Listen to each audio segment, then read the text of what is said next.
রাত পোহালেই জন্মাষ্টমী, সবার বাড়িতেই কম বেশি উৎসবের আনন্দ। এই উৎসবের আনন্দের মুহূর্তে আমি একটি পনিরের নিরামিষ ইউনিক রেসিপি শেয়ার করার চেষ্টা করছি। অবশ্যই আশা করি আপনাদের রেসিপিটি ভালো লাগবে।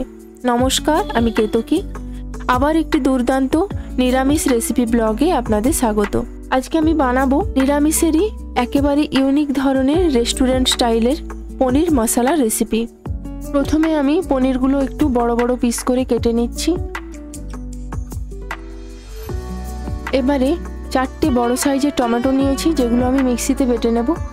আর 1 ইঞ্চি মতো আদা একেবারে ছোট ছোট করে কুচি করে নিয়েছি। এবারে একটা ফ্রাইং প্যানে 2টো স্টার, একটা জয়িত্রী, একটা দারচিনি, 4টে এলাচ, কয়েকটা লবঙ্গ, কিছুটা গোলমরিচ আর 2টো তেজপাতা ভালো করে মিডিয়াম ফ্লেমে ড্রাই রোস্ট করে নিচ্ছি।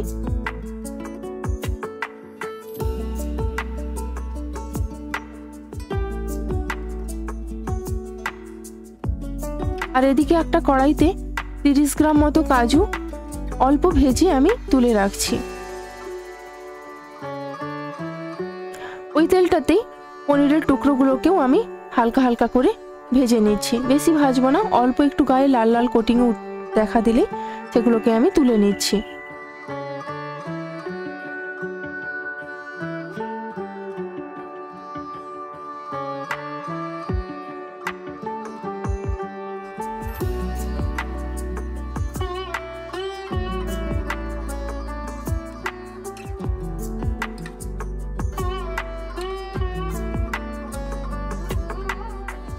এবারে মিক্সির বোলের মধ্যে ড্রাই রোস্ট করে রাখা গোটা গরম মশলাগুলো আর কাজুগুলো নিয়ে নিচ্ছি।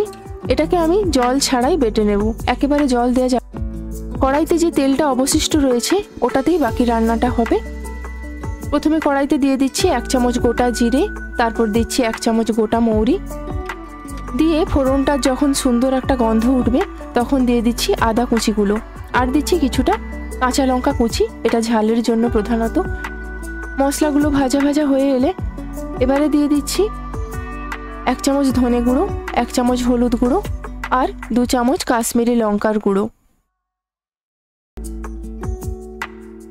গুঁড়ো মশলাগুলো একটু ভাজা ভাজা করে নিয়েই দিয়ে দিচ্ছি কাজু আর গোটা গরম মশলার যে পেস্টটা বানিয়ে রেখেছি সেটা দিয়ে দিচ্ছি।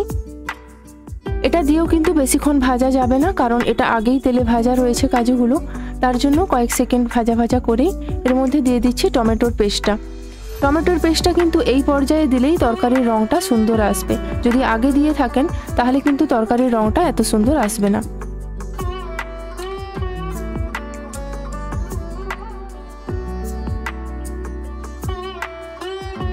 মশলাগুলো থেকে যখন তেল ছেড়ে বেরোতে শুরু করবে তখন দিয়ে দিচ্ছি খুব সামান্য জল, দিয়ে মশলাটাকে ভালো করে কষিয়ে নিচ্ছি। এই জলটা সাধারণত কাজুগুলোকে একটু ভিজিয়ে নেওয়ার জন্য। তরকারিটা থেকে অপূর্ব একটা সুন্দর গন্ধ এই পর্যায়ে বেরোতে শুরু করবে। জলটা দিয়ে আবারও মশলাটাকে ভালো করে কষিয়ে নিয়ে যখন একটু থিকনেস আসবে তখন দিয়ে দিচ্ছি 2 চামচ টক দই। টক দইটা কিন্তু বেশি টক হলে চলবে না।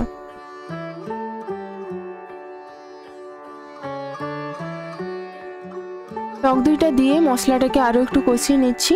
যখন মশলা থেকে তেল ছেড়ে বেরোতে শুরু করবে তখন দিয়ে দিচ্ছি কিছুটা কসুরি মেথি, দিয়ে আরও একবার কিছুটা নেড়ে চেড়ে একটু জল ঢেলে দিচ্ছি। ওই 1 কাপ মতো জল দিচ্ছি।